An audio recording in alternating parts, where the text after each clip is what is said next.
Netaji Subhash medical college and hospital, multi speciality 350 bedded hospital, अनुभवी doctors and trained paramedical staff, 24 hours emergency services. Netaji Subhash medical college and hospital, Amhara Bihta, Patna. Patna 22 अगस्त 2020। जनतांत्रिक विकास party के राष्ट्रीय अध्यक्ष अनिल कुमार ने आज पटना में प्रेस कॉन्फ्रेंस कर बिहार में इंजीनियरिंग छात्रों के लिए रोजगार के मुद्दे को उठाया। उन्होंने कहा कि राज्य सरकार द्वारा सहायक इंजीनियर के पद पर निकाली गई रिक्तियों को भरने का काम करे। चुनावी साल है, अगर ऐसा बिहार सरकार 15 दिनों में नहीं करती है तो हम सीएम का घेराव करेंगे। अनिल कुमार ने कहा कि नीतीश कुमार खुद एक अभियंता है, उन्होंने कुर्सी के लिए सोशल इंजीनियरिंग की, मगर ये जानकर आश्चर्य हुआ कि सहायक अभियंता की परीक्षा 2017 में हुई थी। करीब 1700 से अधिक रिक्तियां निकाल कर आवेदन मांगा था। लाखों लोगों ने फॉर्म भरी, प्री एग्ज़ाम पास कर मेंस का एग्ज़ाम दिया, लेकिन मेंस के परीक्षा का परिणाम नहीं आया। इससे आहत इंजीनियर बच्चे जब बीपीएससी कार्यालय के पास अपनी मांग लेकर जाते हैं तो ये इंजीनियर अपराधी हो जाते हैं। नीतीश कुमार की पुलिस उन पर लाठीचार्ज करवाते हैं। आखिर वे कैसे इंजीनियर हैं जो ऐसा कर रहे हैं? उन्होंने कहा कि बिहार में डिग्री धारकों की घोर अनदेखी हो रही है और डबल इंजन की सरकार मजे ले रही है। ऐसे में हम मांग करते हैं कि कनीय अभियंता की बहाली में बीटेक को शामिल करें। निम्न योग्यता को रोजगार और उच्च योग्यता को रोजगार से वंचित किया जाना सही नहीं है, जबकि पाठ्यक्रम समान है। सहायक अभियंता की स्थायी बहाली हर साल हो। राज्य के छात्रों को राज्य के सभी सरकारी नौकरियों में अन्य राज्यों की तरह 100% आरक्षण दिया जाए। राज्य के सभी अभियंत्रण महाविद्यालय में गुणवत्तापूर्ण शिक्षा लैब, शिक्षक की व्यवस्था हो, सेल का भी गठन हो।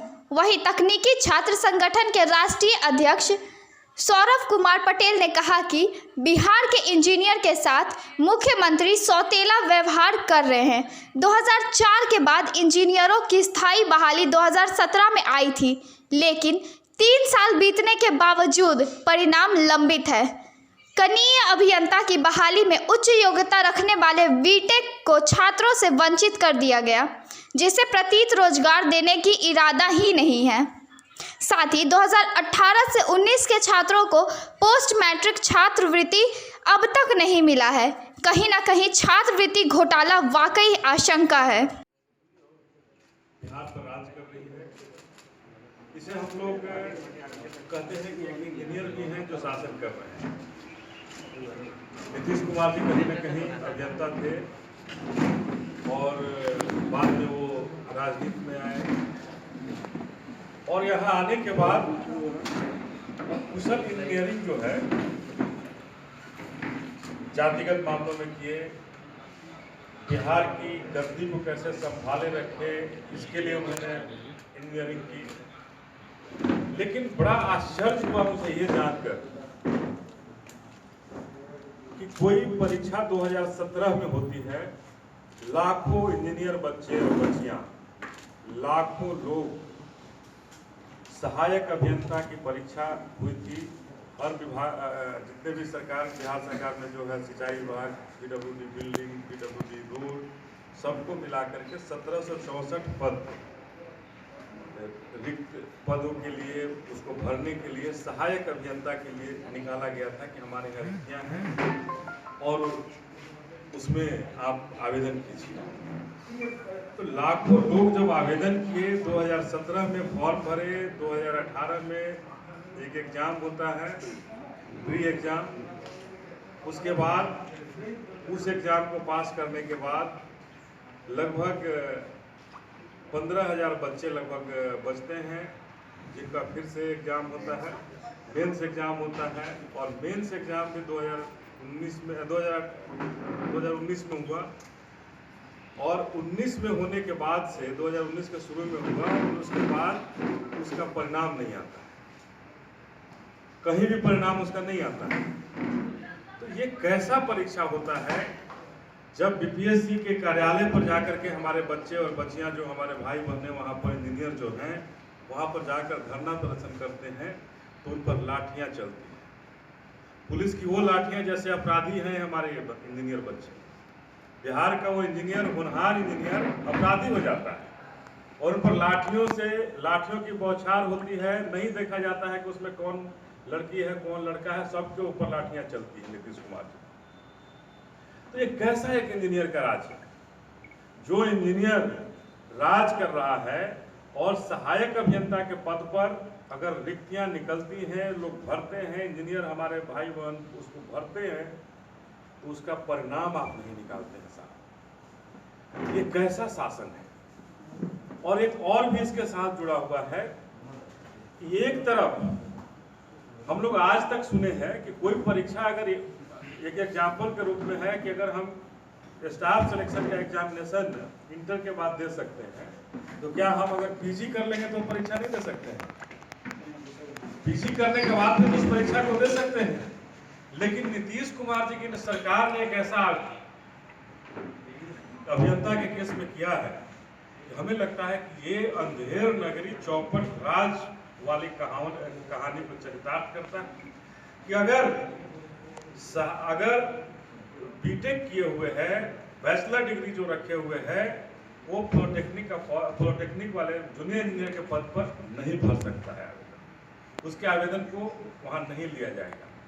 अगर हम डिप्लोमा से ज्यादा बड़ा डिग्री पा रहे हैं तो हम जूनियर इंजीनियर नहीं बन सकते हैं। ये कौन से फरमान हो सकता है? ये तो अफगानी पैगाम। तो हम डबल इंजन वाले लोगों से पूछना चाहते हैं कि बिहार में आप बैठे हैं और बिहार में इतनी घोर अनदेखी हो रही है हमारे डिग्री धारकों के साथ, और ये डबल इंजन की सरकार इसकी मजे ले रही है। एक इंजीनियर शासन कर रहा है हमारे बिहार में और हमारे इंजीनियरों को पीटा जा रहा है, उसकी सरकार के द्वारा लाठी से पिटवाया जा रहा है। ये कैसी सरकार है? तो हम ये मांग करने के लिए आपको किए हैं कि सबसे पहले कि जो भी हमारे 1764 बच्चों का आपने जो रिक्तियां निकाली थी, 1384 जो भी रिक्तियां निकाली थी सहायक अभियंता पद पर, उनको आप भरने का काम करें और जो उसका रिजल्ट निकालने का काम करें, उसका परिणाम निकालें और परिणाम निकाल करके जो भी बच्चे और बच्चियां जिनका होता है उसको भरने का काम करें। और दूसरा कि डिप्लोमा का जूनियर इंजीनियर के पद पर कहीं भी भारत में कहीं भी ऐसा नहीं है, विश्व के किसी कोने में ऐसा नहीं हो सकता है कि ज्यादा डिग्री वाले अगर आएंगे तो हम उन्हें रिजेक्ट कर देंगे, उन्हें लेंगे नहीं, आउटराइट रिजेक्ट के हम उनका फॉर्म ही नहीं अप्लाई ही नहीं कर सकते, एलिजिबल ही नहीं। तो इस फरमान की हो रही है उसमें बिहार के बाहर के बच्चे आ रहे हैं, बिहार के बाहर के बच्चे और बच्चियां आ जा रही हैं, जिससे कि हमारे बिहार के बच्चों और बच्चियों का मनोबल गिर रहा है। ये न तो बीपीएससी में डीएसपी बन पा रहे हैं, न बीडीओ बन पा रहे हैं और न इंजीनियर बन पा रहे हैं। तो ये अगर हर स्टेट अपने अपने स्टेट के लिए रिजर्व किया है कि हमारे स्टेट का नागरिक होना जरूरी है, तो बिहार ऐसा क्यों नहीं कर रहा? महिलाओं का 35% आरक्षण है, इसमें भी बाहर लोग आकर के करते हैं। तो हमारा कहना है कि बिहार के लिए आरक्षित हो कि जो लोग बिहार के हैं ये उन्हीं का बीपीएससी एग्जाम कंडक्ट कर सकता है और बीपीएससी के बाहर ये नहीं किया जा सकता है। तो इसी के लिए हम कहे हैं कि चुनाव का मौसम है, चुनाव का मौका है और इस मौके पर नीतीश कुमार जी नियोजित शिक्षकों के साथ नियोजित हटाकर के धोखाधड़ी करने का काम किए। उनके साथ नियोजित शिक्षक का नाम में नियोजित हटा करके धोखाधड़ी करने का काम किया। तो एक तो उन्होंने कहा कि हमने शिक्षक को बहुत कुछ दे दिया, सैलरी कुछ हाइक किए हैं, इसके अलावा कुछ नहीं दिए हैं, एक समान काम समान वेतन नहीं माने, तो वहां भी उन्होंने धोखा देने का काम किया है। लेकिन बिहार में हमारे युवा भाइयों बहनों के साथ जो इंजीनियर बने हैं उनके साथ ये जो धोखाधड़ी कर रहे हैं ये नहीं चलेगा। अगर 15 दिनों के अंदर दोनों काम करें, एक तो सुधार करें कि डिप्लोमा का जूनियर इंजीनियर के पद पर जो भी भर्तियां हो रही हैं उसमें स्नातक वाले भी दे सकते हैं, और बीपीएससी जो 3 साल पहले जो परीक्षा ली गई है उसका परीक्षा का परिणाम जारी करें। नहीं तो 15 दिनों के अंदर हम लोग बीपीएससी नहीं, हम लोग मुख्यमंत्री का घेराव करने की